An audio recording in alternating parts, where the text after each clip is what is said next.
네, 여러분들 지방직 9급 시험 치느라 정말 고생 많았습니다. 올해 우여곡절 끝에 어찌어찌 첫 시험을 치렀는데요. 여기서 정말 그동안 노력했던 거에 보상을 딱 얻으면서 너무너무 기쁜 감격을 맛본 분들도 있을 테고요. 아직 내가 좀 부족한 부분이 있구나. 앞으로 당장 이 국가직 9급을 위해서도 뭘 보완해야 되고, 아니면 시작한 지 얼마 안 됐어, 아직 갈 길이 멀어, 그러면 내년 시험 합격을 위해서 뭘 해야 되는지 이렇게 전략을 다시 짜야 되는 분들도 있겠죠.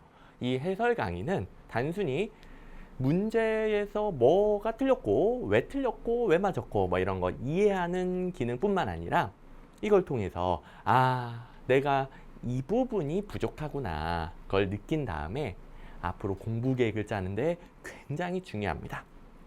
자, 지금 해설 강의 트시고 저랑 이렇게 눈 마주치고 계시는 분들은 아무래도 좀 부족한 부분이 많았기 때문에 저랑 이렇게 아이 컨택트 하고 있겠죠. 이 부족한 부분 앞으로 어떻게 채워나갈 것이냐, 당연히 가장 효율적으로 계획을 잡아주셔야 되겠고, 그 시험에서 효율적인 계획이라는 것은 어떻게 하면 점수가 오르는 것이냐, 이 점수 따기 위한 공부 방법 점검해 볼 거고요. 그리고 여러분들마다 실력이 천차만별입니다. 공부 계획이라는 것은 본인의 과목별 실력에 맞는 계획을 짜야 점수가 가장 빨리 올라요. 자, 그렇다면 이제 해설 강의로 여러분들의 문제점 파악하고 또 내 실력에 맞춰서 어떻게 공부 계획을 짜야 되는지 들으면서 그 부분 꼭 얻어 가시기 바랍니다. 자, 그리고 저는 단순하게 이거 맞았어요, 이거 틀렸어요, 이렇게 문제 단순하게 뭐 정답 이야기해주고 이렇게 해설로 그냥 끝나버리는 게 아니라는 거 아시죠? 물론 이제 처음 보시는 분들을 위해서 좀 설명을 드리고 시작을 할 건데요. 자, 제가 항상 문제 분류를 이렇게 세 가지로 해줍니다. 이제 기출문제라고 여기 PPT 화면에도 나올 것이고 여러분들 해설지에도 나올 것인데, 이 기출문제라고 달려있는 문제는 그동안 나왔던 모든 수만 개의 기출문제 중에서 똑같이 나왔다가 아니라 제가 엄선한 2000문제도 안 되는 단원별 기출문제집, 기출에 강한 행정학 단원별 기출문제집에 있는 문제의 출제 포인트와 결론만 정확히 알아도 풀 수 있는 문제가 요 정도이다 라는 겁니다. 기출문제 어떤 의미인지 아시겠죠? 뭐 계속 저랑 함께 공부해 오시고 해설 강의 많이 보신 분들은 아시겠지만 처음 보는 분들이 있을 테니까 이렇게 꼭 숙지를 해주시고요. 여기가 9급 평균이에요. 평적으로 그냥 2000문제도 안 되는 그 기출문제의 결론만 알아도 85점 이상은 나온다. 자, 그리고 여기 밑에 두 개는 엄선했기 때문에 양을 줄였기 때문에 당연히 빠져나가는 게 있겠죠. 행정학의 시험 범위는 무한정해요. 요걸 다 맞추려면은 제가 기출문제 한 1900문제 정도 되는데 1900문제가 아니라 19000문제도 요거 다 맞추기에는 모자랍니다. 19000문제 해야 된다는 것은 다른 과목 공부를 아예 못하죠. 뭐 행정학만 가지고 합격하나? 아니죠. 자, 요거는 그냥 효율적으로 달달달 결론만 암기하면 맞는 거. 여기는 어디서 나올지 몰라요. 저도 뭐 어떻게 찍어줄 수가 없어. 행정학 범위는 그냥 완전 무한정한 세계예요. 근데 뭐 행정학뿐만 아니라 다른 과목들도 마찬가지죠. 매번 나오는 부분이 있고 그냥 변별력을 위해 어쩔 수 없이 시험이니까 변별력을 위해 이상한 똥 같은 문제, 10년에 한 번 나오는 문제 그런 거 갖다 놓는단 말이에요. 행정학도 어쩔 수 없이 그런 문제가 있어요. 자, 변별력을 위한 문제인데요.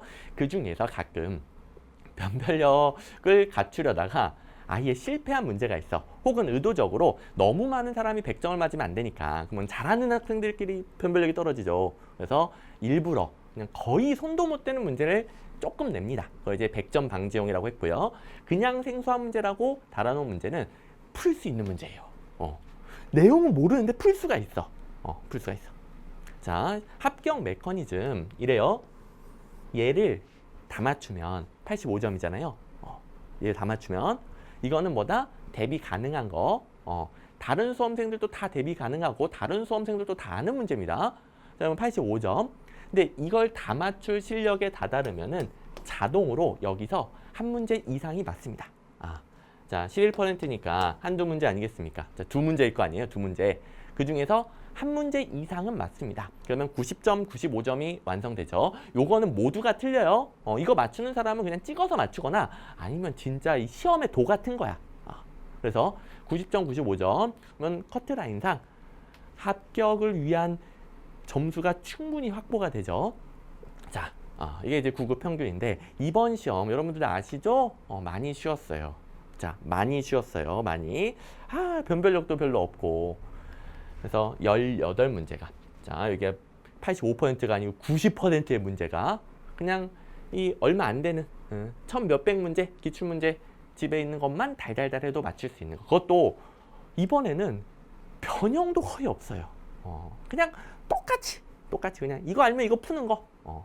응용도 없고 너무 심각하게 쉽게 나왔습니다.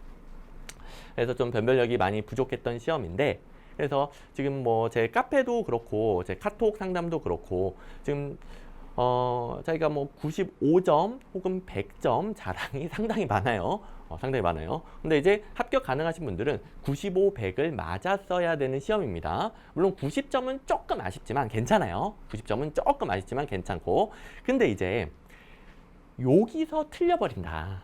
그럼 90점 이상이 나올 리가 없겠죠. 얘는 거의 틀린다고 봐야 되니까. 근데 물론 이번 시험에서는 얘는 없긴 했어요.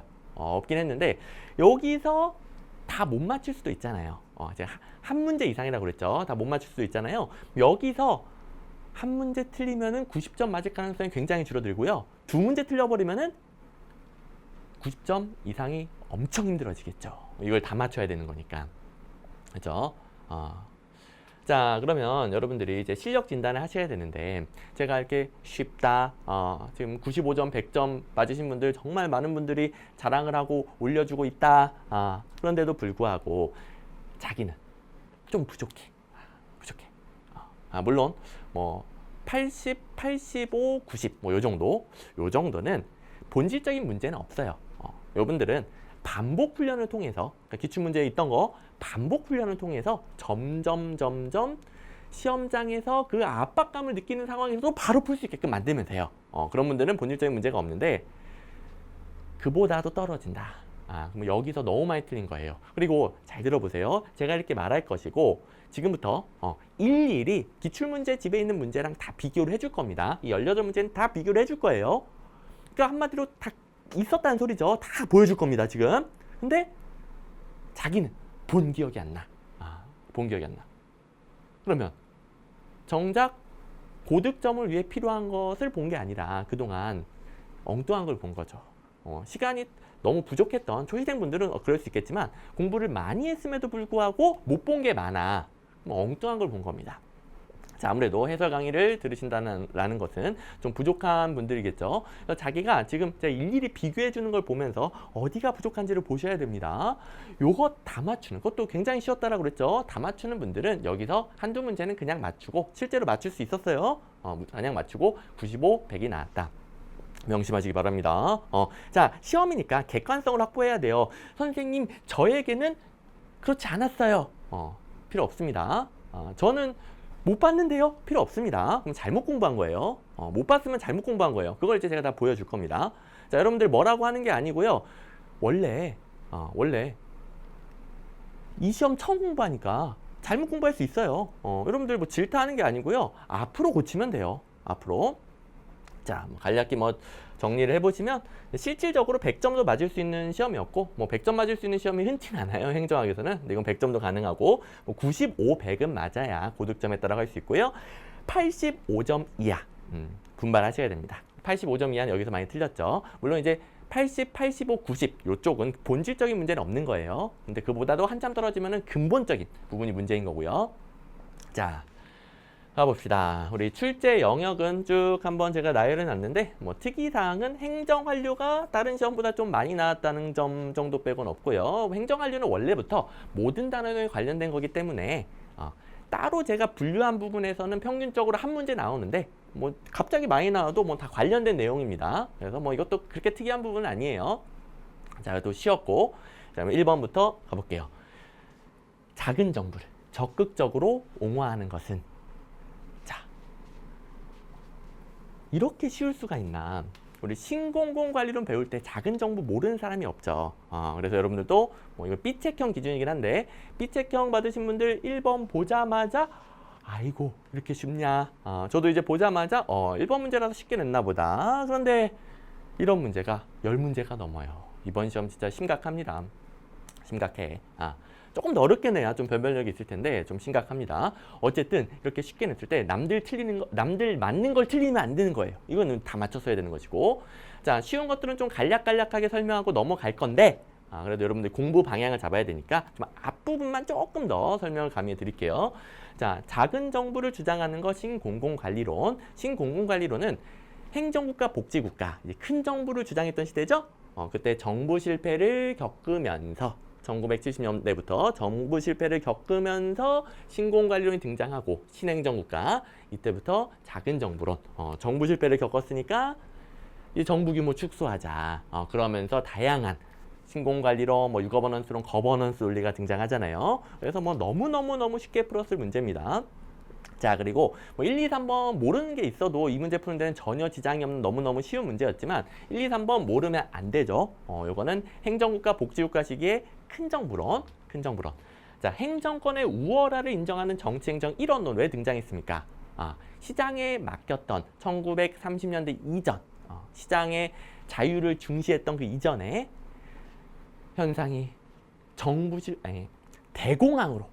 대공황으로 시장 실패 현상으로 폭삭 몰락하게 되죠.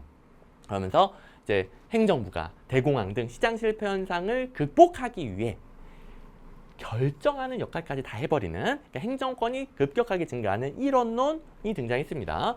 이거는 경제 대공황, 세계 대공황 다 같은 말이죠. 이걸 극복하기 위한 뉴딜 정책하고도 관련이 되고요. 자, 여기 있는 거 모르면 안 됩니다. 그다음에 사회 복지 프로그램이 확대됐다. 그래서 행정국가 시기를 복지국가라고도 하죠.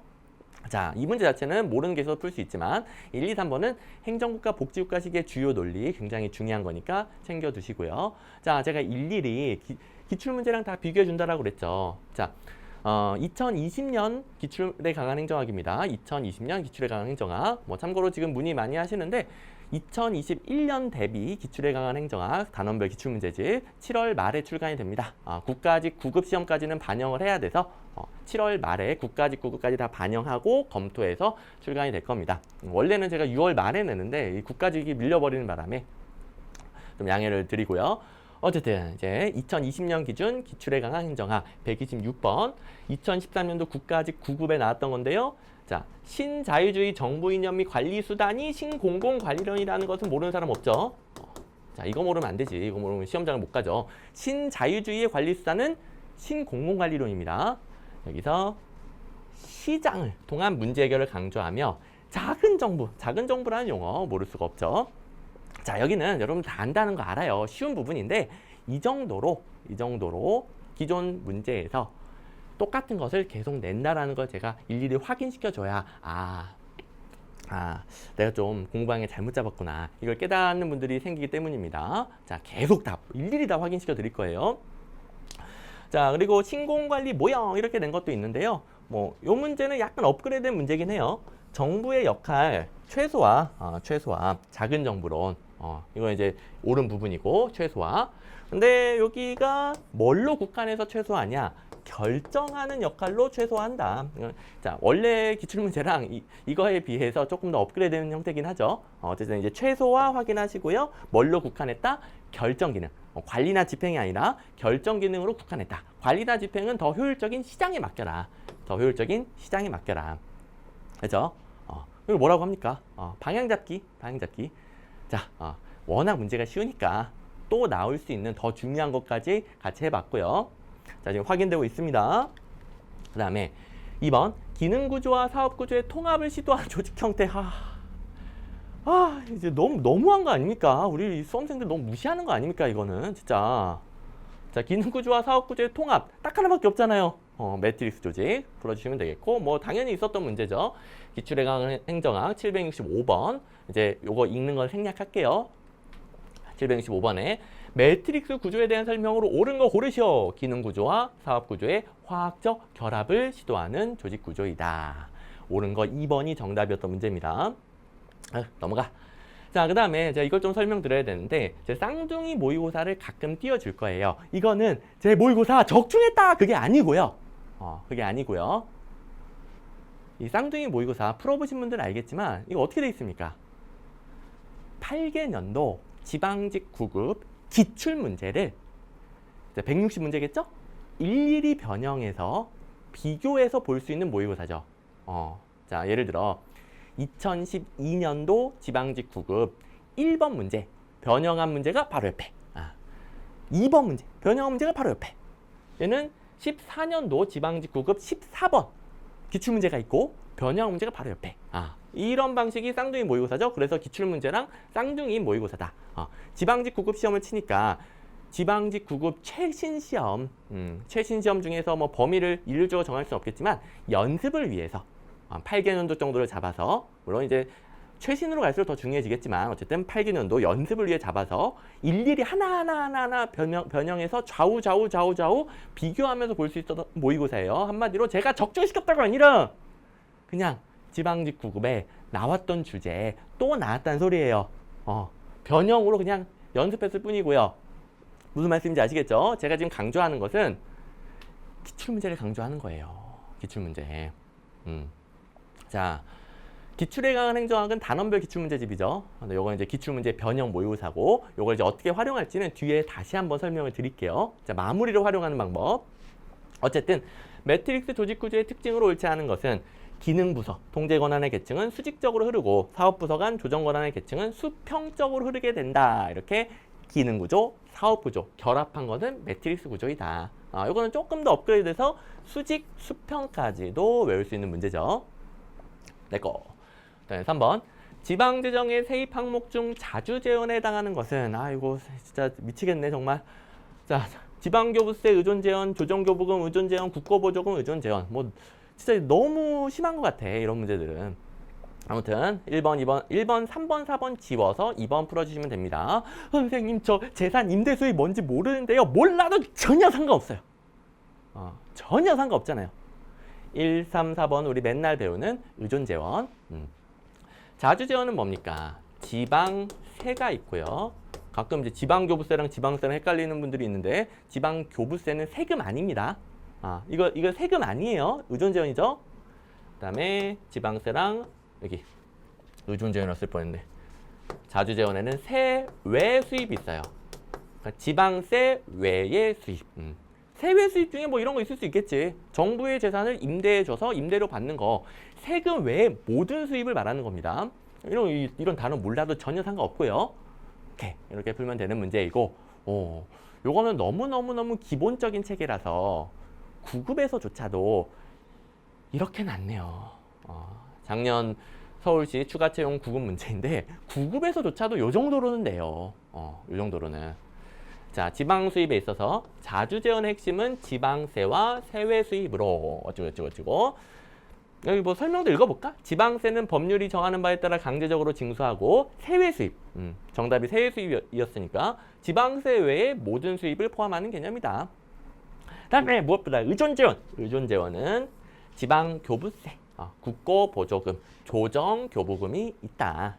이 문제는 지방채가 틀렸던 문제였어요. 지방채는 자주재원, 의존재원 어디에도 포함되지 않는다는 게 일반적인 견해입니다. 출제요도는 이 부분이었지만 이 문제만 가지고도 의존재원이 뭔지 확인할 수 있죠. 그리고 제 기출에 강한 행정학 뿐만 아니라 모든 모의고사 해설 방식 어떻게 되어 있습니까? 제 모든 문제 해설은 암기용 해설이 있죠. 암기용 해설에 보시면은 여기만 취소선이 그어져 있어요. 여기만. 자, 장황한 이해용 해설도 있지만, 여러분들 이해를 위한 해설도 있지만, 딱 어디가 틀렸다. 뭐 여기가 틀렸다 이렇게 암기용 해설에 적혀 있고, 지방채는 포함되지 않는다 뭐 적혀 있고, 뭐 여기는 이제 다 옳은 거라는 거잖아요. 여기만 틀렸으니까. 요거 옳다는 거 공부하는 것은 아무것도 아니었죠. 근데 아무튼 9급조차도 요 정도는 내야 되는데. 자, 어쨌든 지금 1, 2, 3번 너무나 똑같이 출제되고 있습니다. 4번. 국내 최고 대학을 졸업했기 때문에 일을 잘했을 것이라 생각하여 피평정자에게 높은 근무성적 평정 등급을 부여할 경우 평정자가 범하는 오류. 자, 근무성적 평정의 오류. 이 부분은 뭐 재밌기 때문에 여러분 나름 잘 공부가 돼 있을 텐데, 자, 지금 최고 대학을 졸업했다. 이거는 평정 요소가 아니죠. 평정 요소가 아니고 쟤는 어떤 대학 출신이니까 어느 지역 출신이니까 뭐 남자니까 여자니까 뭐 이런 거는 편견, 선입견이라고 하죠. 편견, 선입견. 그래서 선입견에 의한 오류 혹은 뭐 편견에 의한 오류 혹은 고정관념에 의한 오류 그리고 제일 많이 말하는 건 상동오차죠. 상동오차. 이 상동이라는 단어 더럽게 어려운 한자어인데요. 상동이 고정관념이에요. 고정관념. 고정관념으로 인한 오류. 그죠? 여러분 잘 풀었을 겁니다.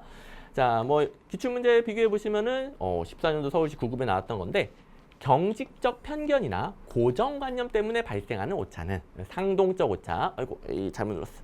상동적 오차. 뭐 이런 표현을 많이 출제가 됐고요. 뭐 다양한 방식으로 출제됐던 오류입니다.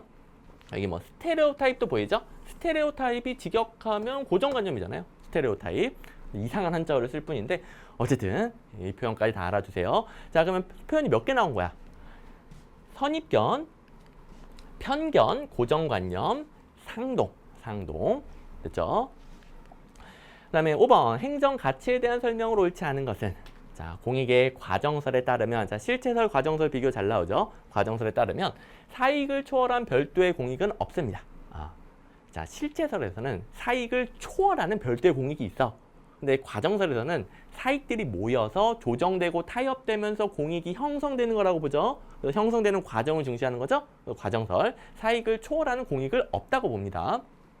2번, 롤즈. 자, 여기는 1, 2번이 그 출제 포인트까지는 아니었는데 중요하죠. 롤즈에서 정의의 원리 세 가지가 있는데 일단 1원리, 기본적 자유의 평등 원리, 2원리, 기회균등과 차등의 원리가 있잖아요. 거기서 1과 2가 충돌할 경우 1원리가 우선하죠.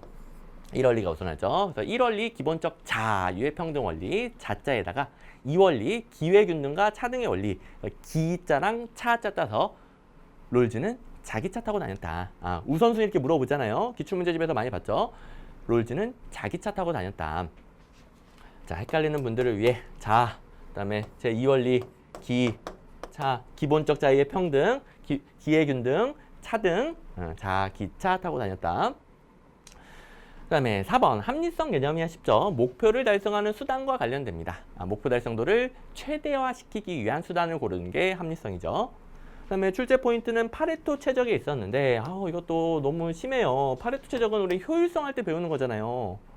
파레토 최적은 오히려 형평성을 형평성에 대한 고려가 없다는 문제가 있죠. 파레토 최적.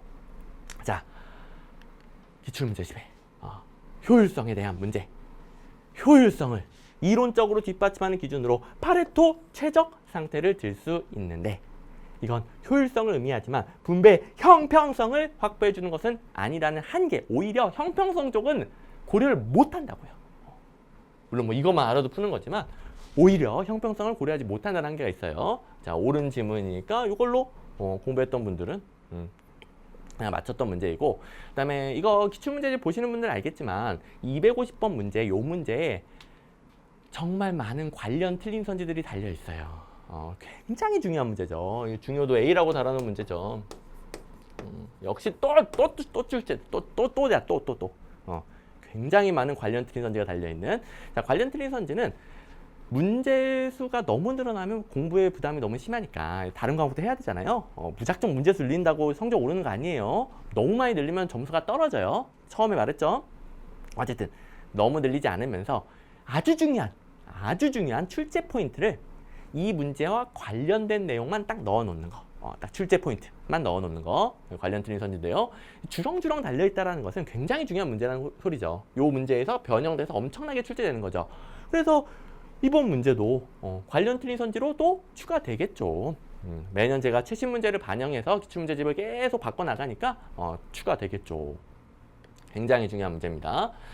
그래서 제발 뭐 연도나 그 출처는 보지 말고 제가 넣어놓은 중요도만 보고 하세요. 특히 행정학 같은 경우에는 최근의 변화를 집중적으로 출제하는 게 아니라 과거의 이론, 몇십 년 된 과거의 이론 학자들이 정답으로 합의 본 과거의 이론만 객관식 문제로 나온단 말이에요. 물론 이제 100%는 아니지만 대부분. 그러니까 10년 전 문제나 20년 전 문제나 30년 전 문제나 겉모습만 좀 다르지 출제 내용은 본질적으로 차이가 없어요. 물론 이제 너무 오래된 문제는 유형이 너무 구려, 좀 어설퍼. 그래서 안 쓰지만 제가 기출문제집에 넣어놓은 문제들은 조금 연식이 됐다 하더라도 타보셔야 돼요. 제가 왜 교체를 안 할까요? 이렇게 계속 나오니까. 계속 나오니까. 이거보다 더 연습하기 좋은 최신 문제가 나오면 교체를 해요. 근데 이거는 뭐 이게 너무 연습하기가 좋아. 그리고 국회직 8급 어렵잖아요. 1번 문제가 어려운 것이지. 국회직 8급에서도 9급이든 7급이든 도움되는 문제 이렇게 뽑아 놓는 겁니다. 그래서 제발 중요도만 가지고 판단하세요. 제가 여러분들은 그렇게 할 수 없지만 저는 밥만 먹고 행정학만 연구하니까 수만을 진짜 농담이 아니라 만 문제는 훨씬 넘는 몇만 문제를 분석해서 중요한 것들 넣어 놓는 겁니다. 아시겠죠? 자, 가끔 이제 불안해하는 분들이 있어. 그러니까 너무 많은 문제가 있어도 불안하신 분들이 있고 너무 적은 문제가 있어도 불안하는 분들이 있고. 자, 제가 넣어놓은 게 최적화된 수준입니다. 불안해하지 마세요. 자, 불안감을 없애주려고 제가 맨날 연구하는 거 아닙니까? 어쨌든 굉장히 중요한 문제였고, 그다음에 6번 기술과 조직 구조의 관계에 대한 패로의 설명. 패로 굉장히 중요하죠. 근데 요거는 이제 정답 지문이 조금 어려웠기 때문에 여러분들 정답 지문을 바로 골라내기는 어려웠을 거예요. 자, 지금 6번째 문제만은 좀 어려운 문제 출제가 됐습니다. 자, 일단 정형화된 기술, 이거 용어 바꿨다고 모르는 분들은 없겠죠. 여러분들이 저보다 영어 잘하잖아요. 루틴, 일상적인 거죠. 정형화된, 일상화된 기술, 일상적 기술. 공식성 및 직관성이 높은 조직 구조와 부합한다. 알고 싶다. 그다음에 공학적 기술, 이거는 뭐 그대로네, 용어. 분석 가능성이 높죠. 과제 다양성도 높고 분석 가능성도 높고, 이건 암기가 돼 있어야 됩니다. 그다음에 기회적 기술, 이거 뭐예요 도대체? 근데 여기 루틴, 일상적이 있고 넌 루틴, 비일상적이 있으니까 여기 공학적까지 있고 하나밖에 안 남았잖아요. 기회적 기술 이런 표현을 거의 안 써요. 안 쓰는데 우리 하나밖에 안 남았잖아요. 장인적 기술. 또 여러분들 저보다 영어 잘하잖아요. 크래프트가 이런 공방에서 뭔가 만드는 장인들을 말하는 거잖아요. 오케이. 그래서 뭐 당연히 알 수 있는 부분이고 잘 안 쓰는 용어지만, 자, 장인, 유기적 조직 구조, 대체로 부합한다. 자, 기계적, 유기적 나누는 건 분석 가능성이죠. 일상적 기술하고 공학적 기술은 분석 가능성이 높아요. 얘네들은 기계적 구조입니다. 이분법적으로 했을 때. 장인적 기술과 비일상적 기술은 분석 가능성이 낮아요. 이럴 때 주로 유기적 구조를 쓰죠. 됐고. 자, 그렇다면 2번을 읽었을 때 이거 잘 못 봤던 건데 싶다 하더라도 1, 3, 4번을 모르면 큰일 나요. 패로는 굉장히 중요하다고 제가 강조드리죠. 1, 3, 4번은 다 기출문제집에 있는 내용이고 2번은 모르겠다. 1, 3, 4번은 옳다는 거 알겠다. 그럼 뭐 찍어야 돼요? 2번을 찍어야죠. 자, 그리고 1, 3, 4번 기출문제집 보시면 패로의 조직기술, 일상적 기술의 경우 의사결정이 집권화되어 있다. 뭐 계획에 의한 조정, 이것도 뭐 공식적인 규칙 절차를 말하는 것인데 좀 더 정확한 표현이 밑에 문제 1번 일상기술은 표준화 가능성이 크다. 뭐 계획, 표준화 이런 것들이 공식성이 높다는 걸 의미하죠. 집권성, 공식성이 높은 구조, 혹은 기계적 구조라고 해도 괜찮겠고요. 그다음에 3번 장인 기술은 발생하는 문제가 일상적이지 않아 분권화된 의사결정 구조. 분권화된 구조는 유기적 구조죠. 분권화된 구조, 유기적 구조. 그다음에 공학 기술은 과제 다양성 높고 분석 가능성이 높다. 지금 뭐 앞에 문제랑 관련된 단어, 여기 1, 3, 4번에 있는 단어 그대로 뽑아온 겁니다. 자, 이제 이 두 문제 굉장히 중요한 문제라고 강조드린 문제였잖아요.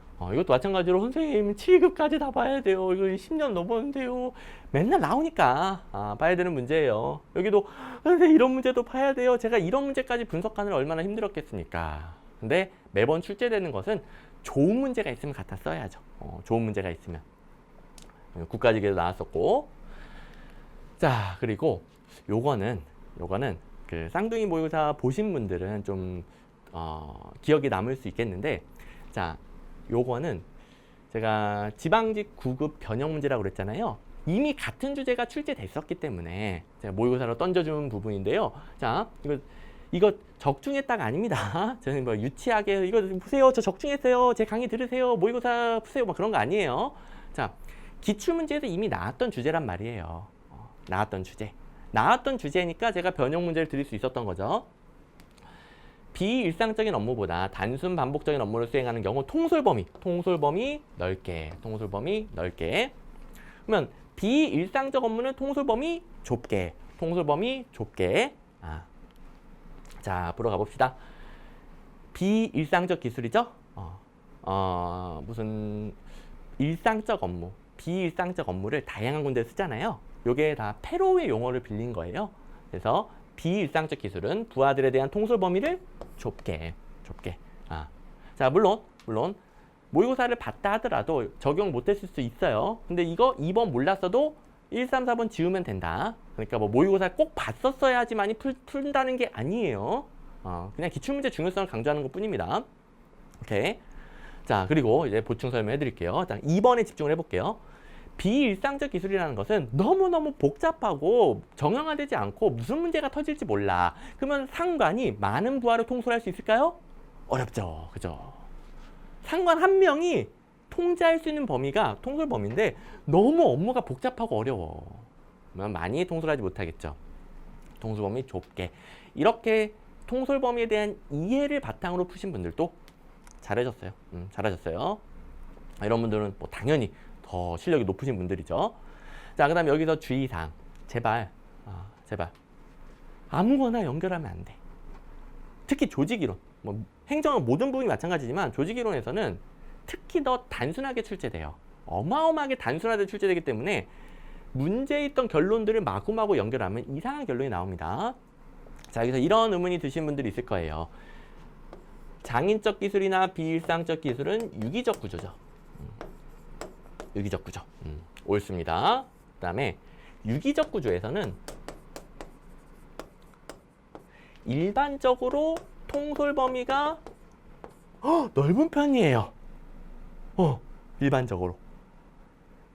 유기적 구조에서는 통솔 범위가 넓은 편. 근데 여기 비일상적 기술에서 통솔 범위가 좁대. 그래서 이거 모순되는 거 아니에요? 그냥 각각 다른 이론이에요. 자, 비일상적 기술을 논할 때 여기 1번이라고 할게요. 그다음에 여기 통솔 범위 2번이라고 할게요. 1번, 2번이 비일상적 기술에 대한 같은 이론이고 3번이라고 할게요. 이 3번은 다른 이론이에요. 맥락이 달라요.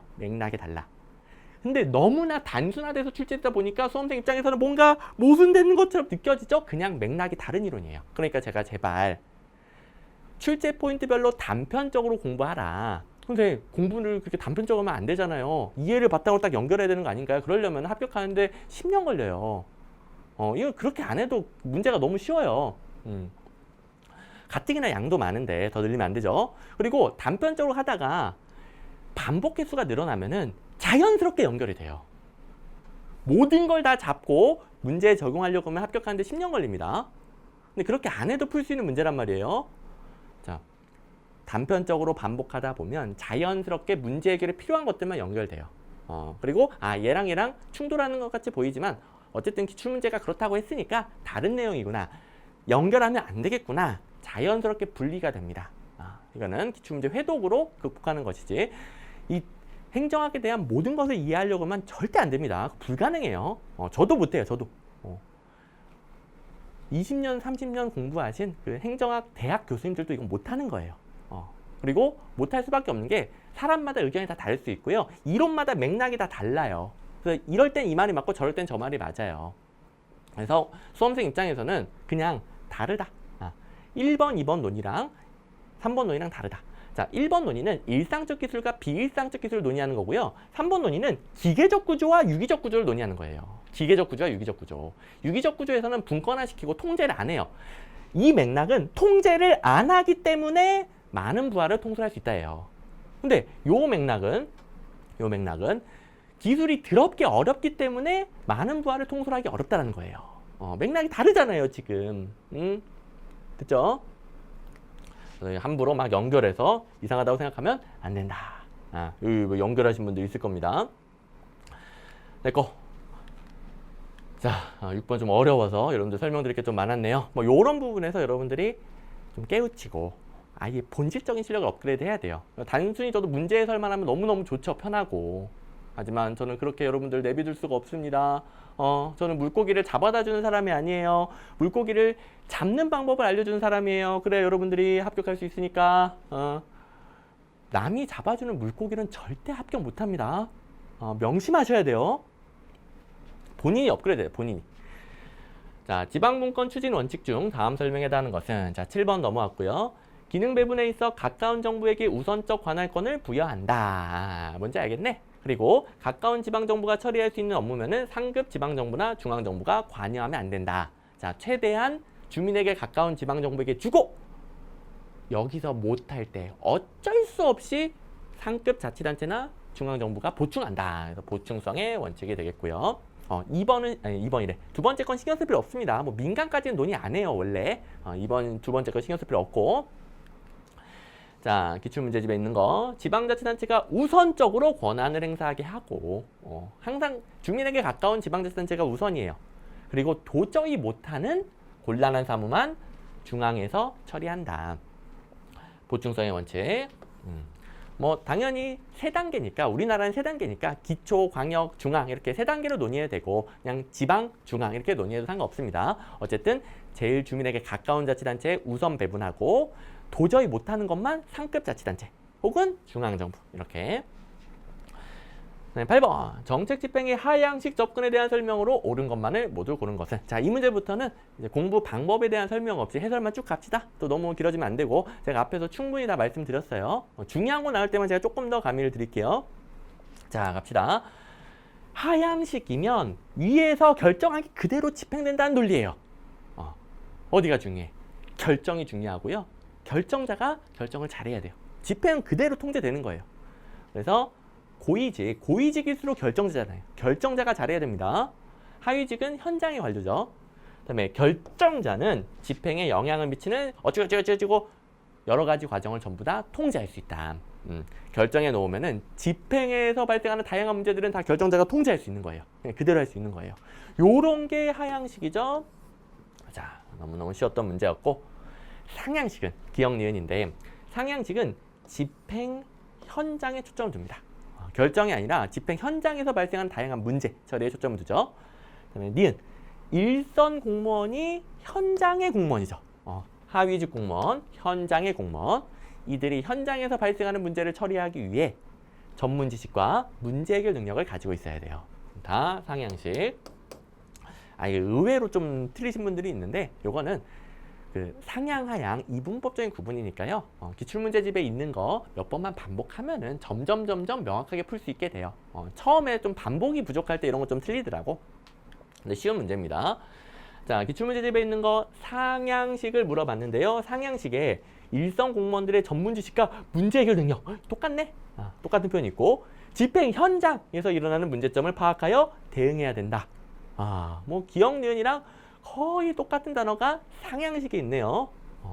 뭐 이제 기출문제에서, 그러니까 지방직 구급 문제에서는 이 1번, 3번에 해당하는 기억 니은을 지웠어야 되겠죠. 이렇게 맨날 반복 출제되니까 제가 이런 문제들도 버릴 수가 없는 거야. 물론 이거보다 더 연습하기 좋은 문제가 나오면 제가 교체하는데 아직은 교체하기 힘들고요. 근데 이번에 얘가 나왔기 때문에 좀 교체해도 될 것 같기도 해. 될 것 같기도 해. 근데 이번 지문이 워낙 중요해서 고민을 해봐야 될 것 같긴 합니다. 이번은 뭐 좀 생략하고 너무 길어지니까. 또 쌍둥이 모의고사에도 있었다라는 소리는 8개년도 지방직 구급 문제 있었다는 소리가 되겠죠. 자, 하향적 접근 방법. 현장에 대한 문제 대처 틀렸네. 그다음에 디귿 결정자가 잘해야 돼. 결정자가 리더십과 집행 과정의 법적 구조화. 집행 과정의 법적 구조화가 집행 과정을 구조를 짜고 법으로 딱 정해서 그대로 한다는 소리예요. 모든 걸 통제한다는 소리예요. 법적 구조화 통제한다는 소리입니다.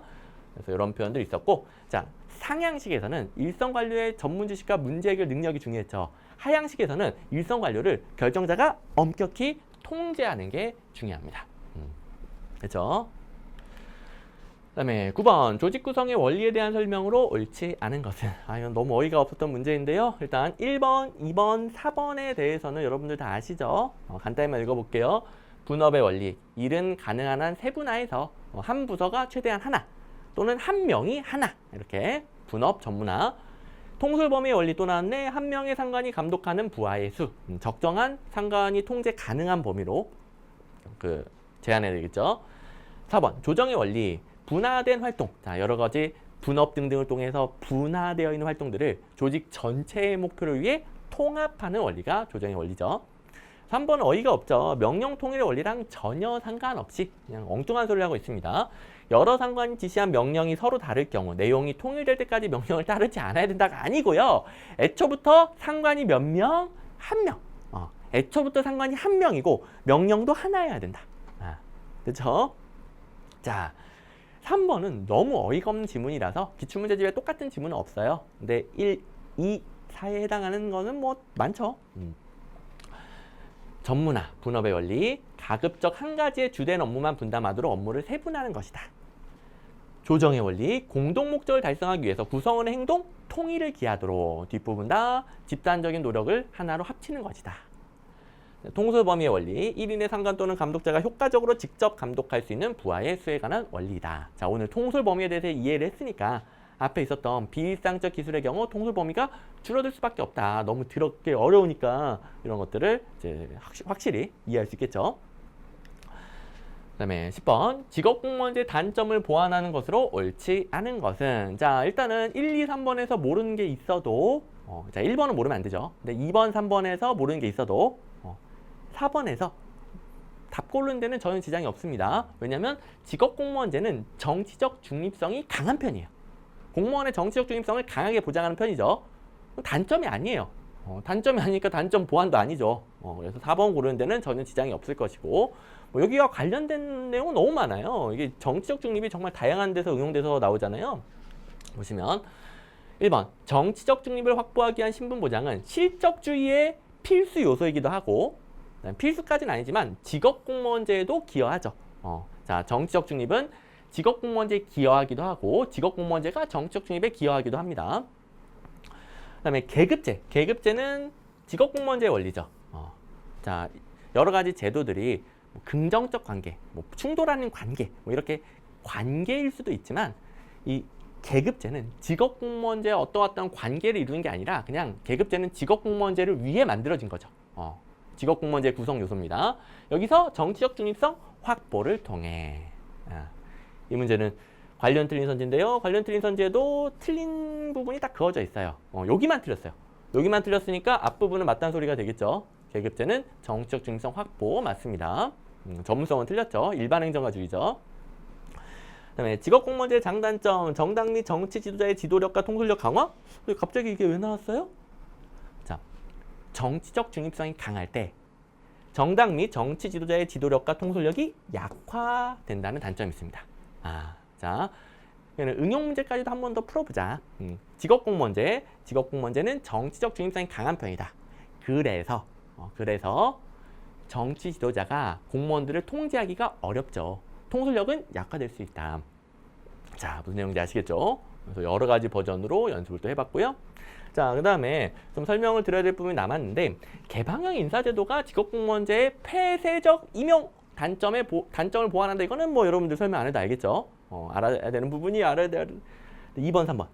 계약제는 뭐냐면 임기가 정해져 있는 거거든요. 근데 직업공무원제는 평생 동안 일하는 신분보장이 되는 원리잖아요. 강력한 신분보장 혹은 뭐 폐쇄적 임용 이런 것들의 단점을 보완하기 위해 그냥 밖에서도 데리고 와서 짧게 계약직으로 그래서 개방형 인사제도의 계약제를 많이 활용하죠. 요새는 임기제 공무원이라고도 많이 하고요. 3번 계급정년제는 뭐냐면은 자 직업공무원제는 일을 잘하든 못하든 신분보장이 되어 있어요. 국가공무원법상 잘못만 저지르지 않으면은 그냥 신분보장이 돼요. 일은 그렇게 못하더라도. 근데 계급정년제는 특정 계급의 정년이 있어요. 예를 들어 9급의 정년이 10년이다 라고 하면 10년 동안 승진을 못하면 능력 없다고 간주하고 퇴직시켜버리는 거예요. 자, 계급 정년. 자, 정년이 계급별로 있어요. 계급별 정년 그 기간 동안 승진을 못하면 이게 능력 없는 더럽게 일 못하는 놈이네 내보내. 이게 계급 정년 제도입니다. 그래서 강력한 신분보장의 단점을 보완하기 위해 계급 정년제 이런 것을 도입할 수 있겠죠. 신분보장이 너무 강력하면은 능력이 부족해도 자기 개발 안 하고 뭐 일을 못해도 계속 못할 거 아니에요. 안 잘리니까. 그리고 그다음에 11번. A 예산제도에서 강조하는 기능은, 자, 이거는 아주 기초적인 문제인데, 존슨 대통령이 1960년대, 이때면 행정국가 복지국가가 극에 달했을 때죠. 제가 모든 강의에서 계획 예산제도 설명할 때 꼭 하는 얘기가 이거죠. 항상 이거부터 시작합니다. 그래서 계획 예산제도는 기획기능 중심이다. 근데 이 안타깝게도 기출문제 집에는 이 몇 년 요 부분이 계획예산제도 부분은 또 없었어요. 그렇다고 못 푸는 것이냐.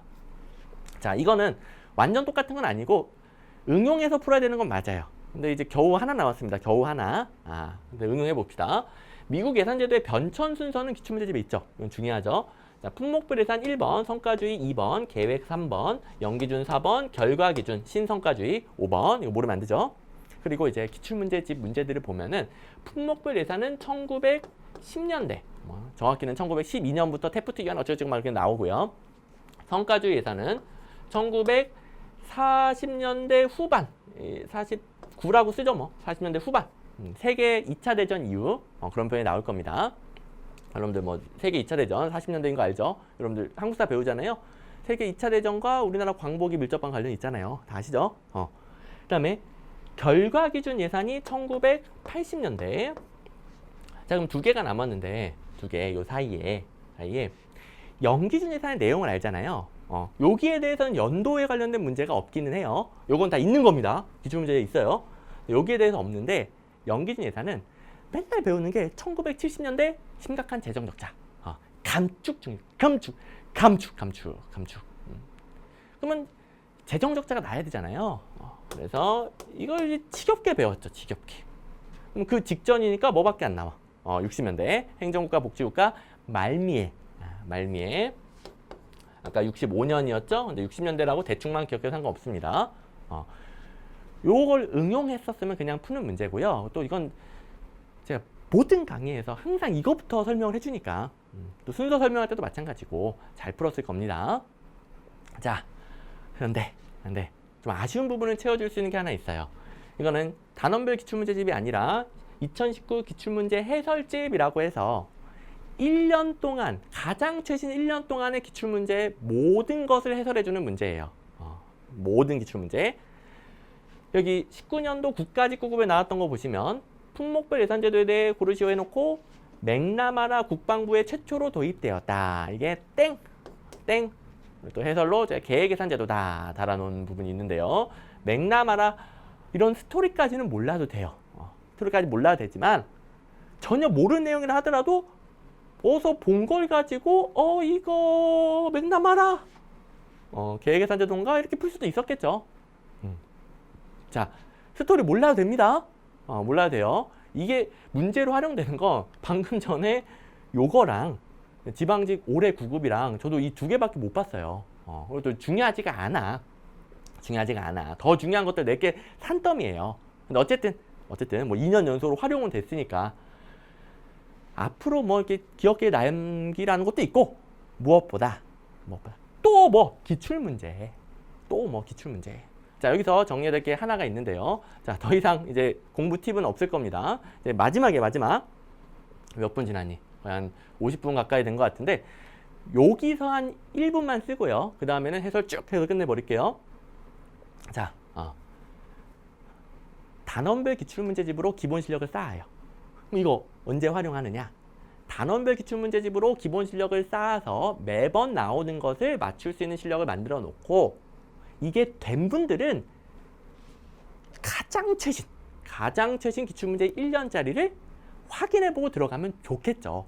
근데 순서가 이거부터 하는 게 아니죠.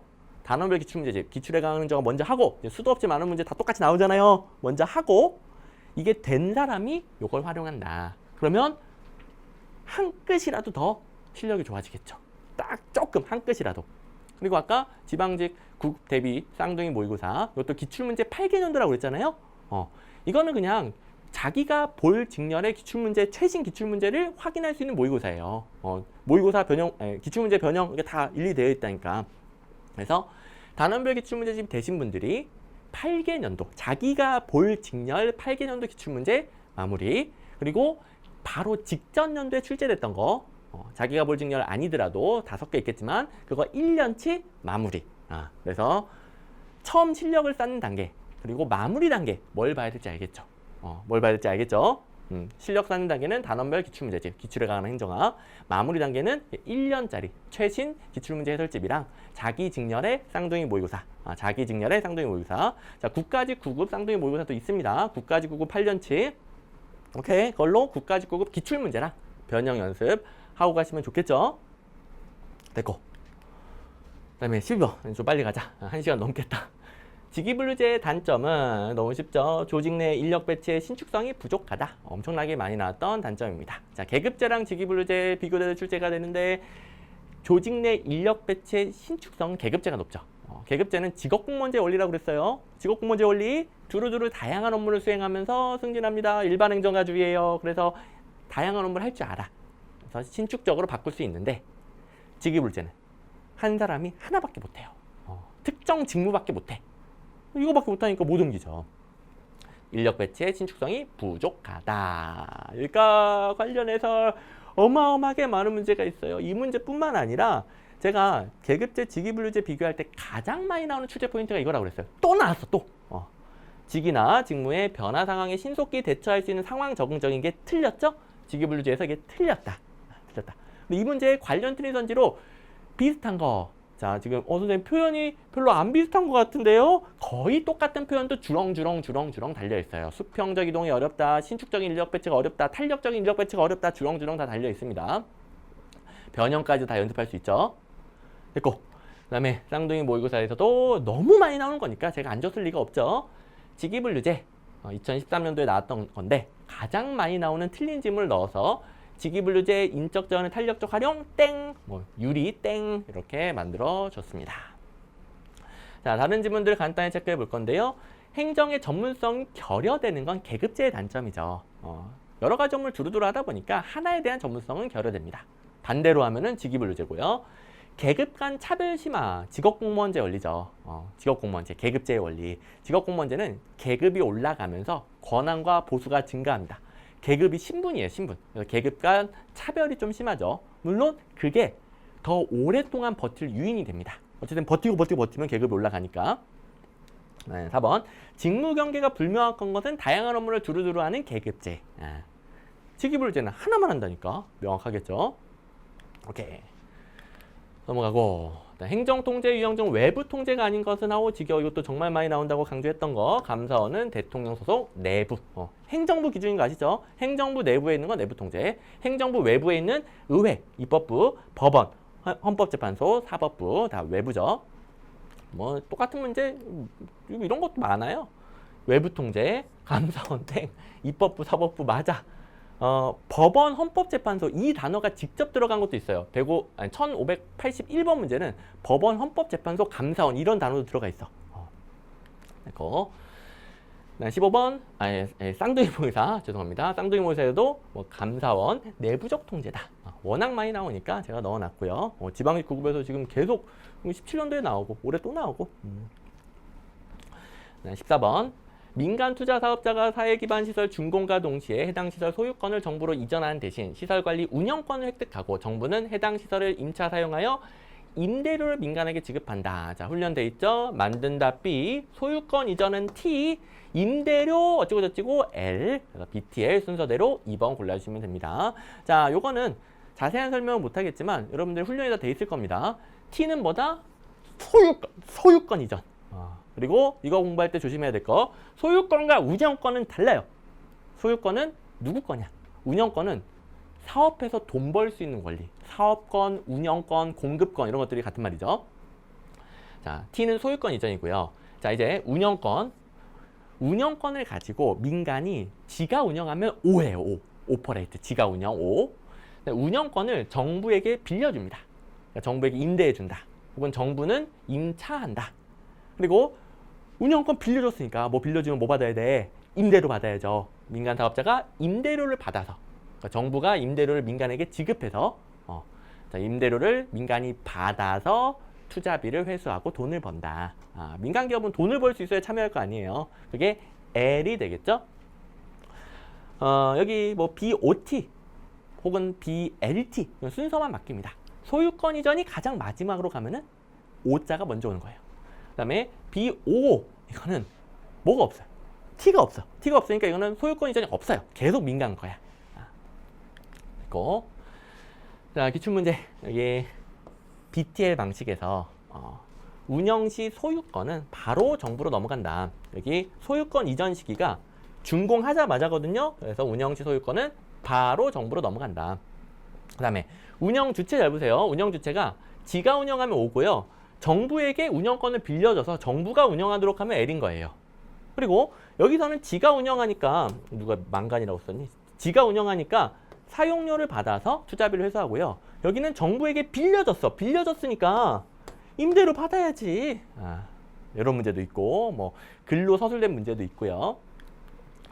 15번 정책평가의 논리에서 수단과 목표 간의 인과관계에 대한 설명을 옳은 거. 이걸 의외로 못 봤다고 하신 분들이 많습니다.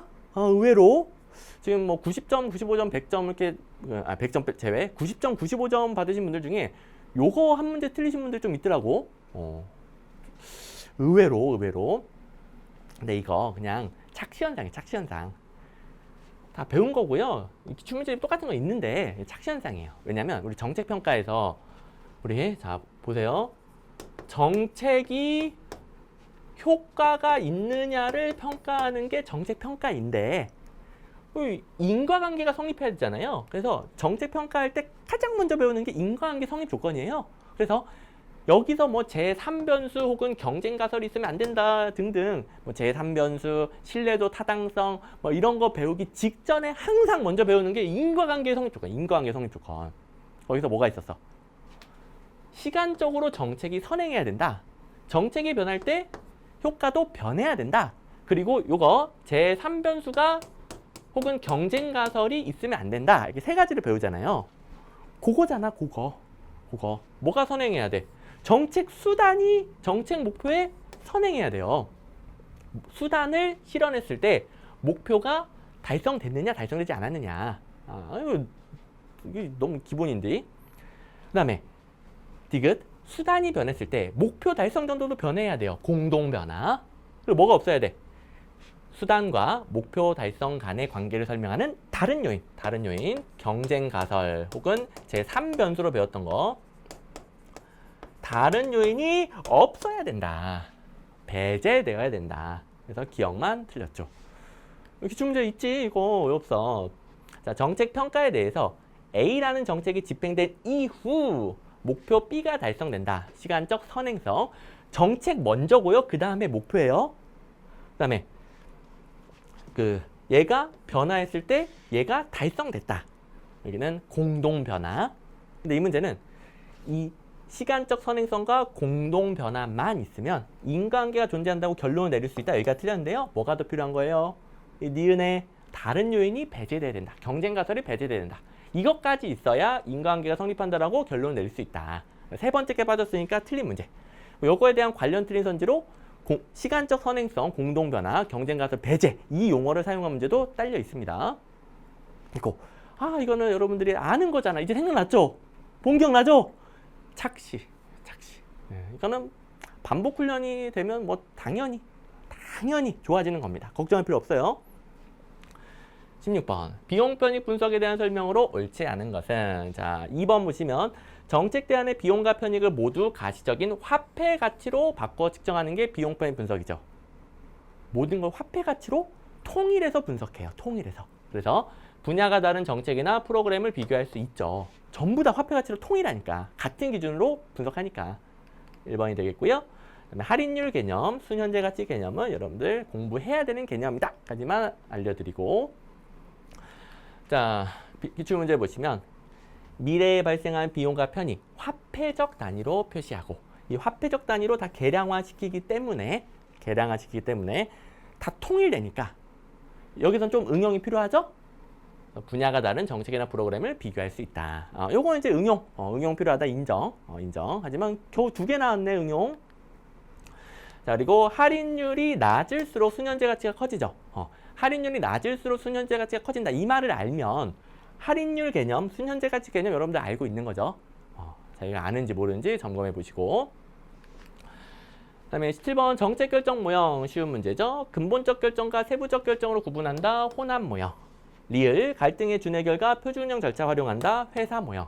이 정책 결정 모형의 시그니처들은 그냥 줄줄이 나올 정도로 워낙 이렇게 단어 활용해서 내니까 줄줄이 나올 정도로. 점중주의는 현상 유지 옹호한다. 보수적이다.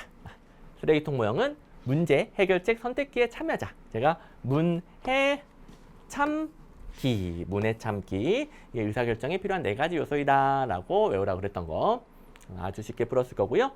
당연히 기억 리을 기출문제 있죠. 혼합 모형이 근본적 결정과 세부적 결정으로 나눈 모형이다. 옳은 지문으로 출제된 거. 갈등의 불완전한 해결, 이게 갈등의 준해결인 거 이건 알고 있어야 되겠고, 표준 운영 절차 중시는 고르시오 회사 모형, 회사 모형. 보너스로 불완전한 합리성, 제한된 합리성, 불확실성 회피, 문제 중심적 탐색, 조직의 학습 이런 것도 회사 모형 챙겨두시고, 물론 뭐 제한된 합리성은 합리 모형 외에 모든 모형이 적용될 수 있죠. 근데 최초 도입은 만족 모형이지만 모든 최초 도입 외에는 합리 모형 외에 모든 모형. 18번 조세 지출. 이것도 이제 여러분들이 많이 틀렸어. 조세 지출 의미가 뭡니까? 조세 지출. 세제 지원을 통해 제공한 혜택. 세금을 깎아주는 거죠. 쉽게 말해서. 조세 지출은 세금을 깎아주는 거. 세금 원래 받아야 되는데 깎아주는 거니까 이것도 지출로 인정하자. 이런 개념이죠. 그래서 이름에 지출이 들어가죠. 예산 지출은 직접적으로 예산을 쓰는 거라면 조세 지출은 세제상의 혜택을 통한 간접 지출입니다. 직접 지출이라고 하면 틀리죠. 그다음에 또 질문하신 분도 있을 것 같은데, 예산 지출을 인정하자면서요 여기서는 왜 구분하나요? 그러니까 구분되는 개념인데 둘 다 지출로 인정하자 이런 말입니다. 별 의미 없어요. 그다음에 3번, 4번. 세금 자체를 부과하지 않는 비과세. 이렇게 원래 받아야 될 세금을 덜 받는 거. 세금을 덜 받거나 아예 안 받거나 다 마찬가지로 조세 지출이에요. 조세 지출. 그렇죠? 4번 틀렸고, 그다음에 요거는 직접적으로 보조금을 주는 거에 비해서 애초에 덜 받는 거니까 숨겨진 보조금 혹은 뭐 사실상의 보조금, 보조금에 비유하면 맞죠. 근데 그렇다고 보조금이다? 아니죠. 숨겨진 보조금이다는 맞는데 이건 보조금이다? 아닙니다. 구분하시고. 자, 기출문제를 보시면 조세 지출에 대해서 조세상의 특혜를 부여할 때 생기는 조세 수입의 상실분, 세금 덜 받는 거. 그리고 여기 있잖아. 비과세, 세액 감면, 투자세액 공제, 기부금 공제. 이 문제에 비과세라는 표현이 똑같이 있죠. 근데 이제 보조금은 틀리고요. 뭐는 맞아? 감추어진 보조금, 숨겨진 보조금 이런 건 맞고요. 심지어 이거는 공무원 쪽도 아니고 이 세무사 문제인데도 불구하고 이 조세 지출에 대해서 꼭 공부해야 되니까 제가 뽑아두었습니다. 뽑아놓길 잘했죠. 그러니까 제가 중요하다고 하는 것들은 다 보셔야 돼요. 출처연도 불문하고. 됐고, 이 문제는 조금 문제 자체가 문제가 있는데 조세 지출과 조세 지출 예산 제도는 다른 거죠. 다른 거죠. 지금 조세 지출에 대한 내용밖에 없어요. 조세 지출은 뭡니까? 이런 세금 깎아주는 게 재정 건전성을 해칠 수 있으니까 그걸 통제하기 위한 게 조세 지출 예산 제도죠. 이거 잘못 낸 거 아니에요? 네, 잘못 낸 거예요. 잘못 낸 건데 이의 신청해봤자 안 받아들여져요. 왜냐하면 문제는 저 따위여도 명백히 틀린 게 있잖아요. 이의 신청 안 받아들여지고요. 무엇보다 여태까지 조세 지출 예산이라고 해놓고 조세 지출에 대한 내용과 조세 지출 예산에 대한 내용을 섞어서 냈어요. 이미. 그리고 여기 뭐 조세 지출이라는 단어도 뭐 들어가 있고 해서 이거는 이의 신청은 안 받아들여져요. 어쩔 수가 없어. 이거 출제자가 잘못한 거예요. 잘못한 거지만 매번 그랬어.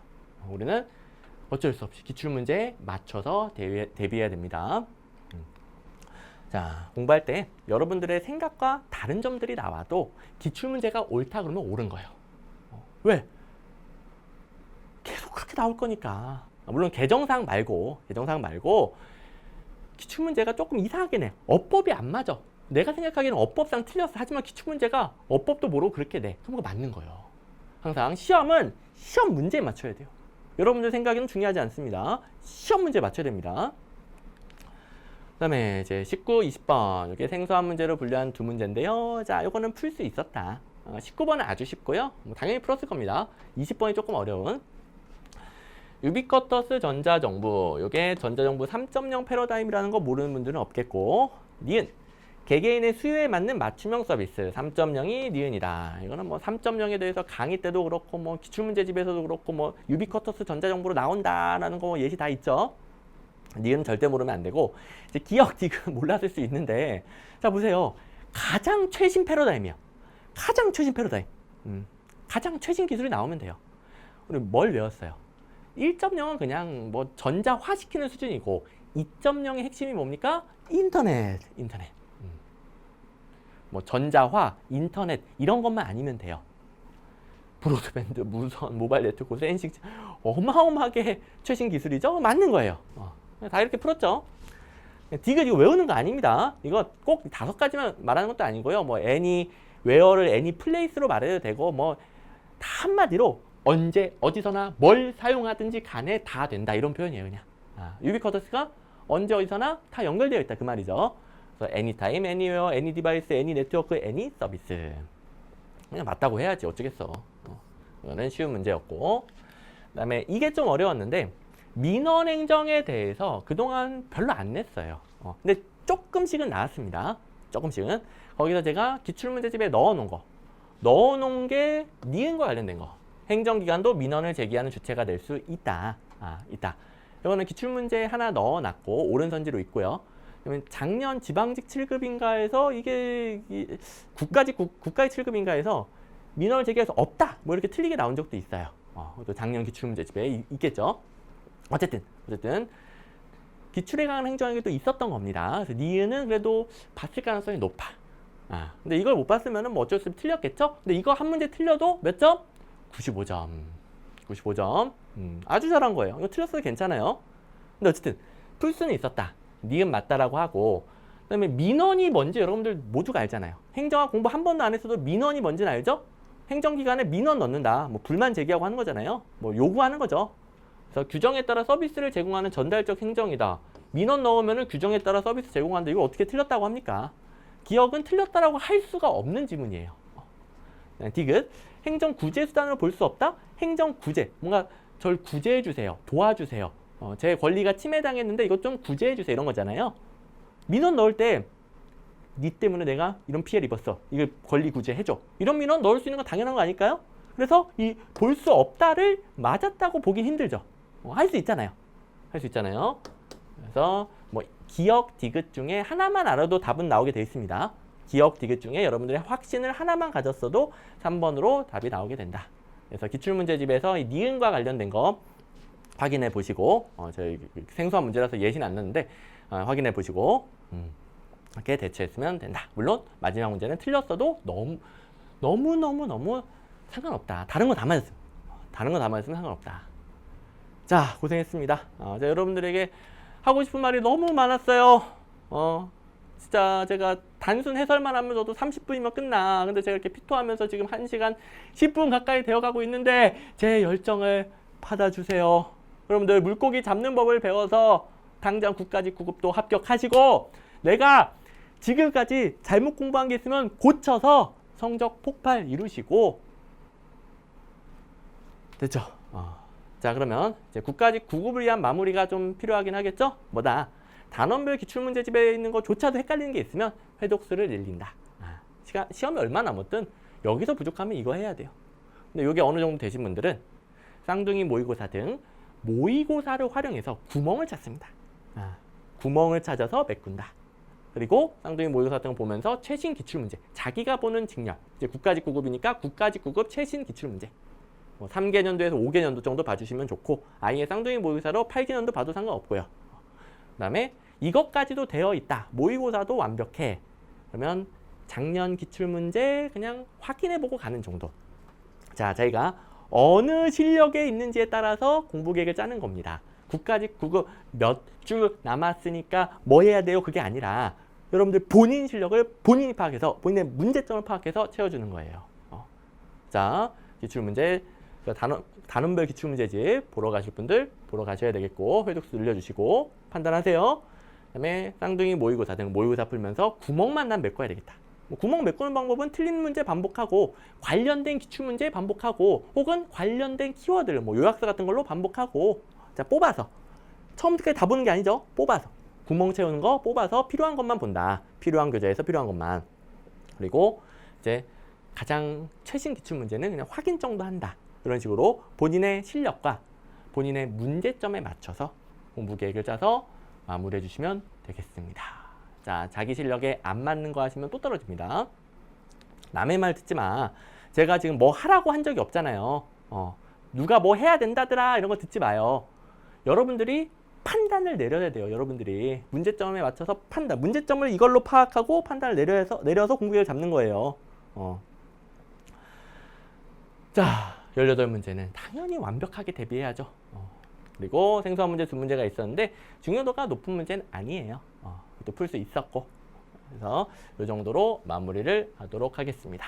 자, 이제 여러분들이 해야 될 것은 자명합니다. 꼭 이번 기회에 깨달으시고요. 9까지 9급 합격하시길 바랍니다.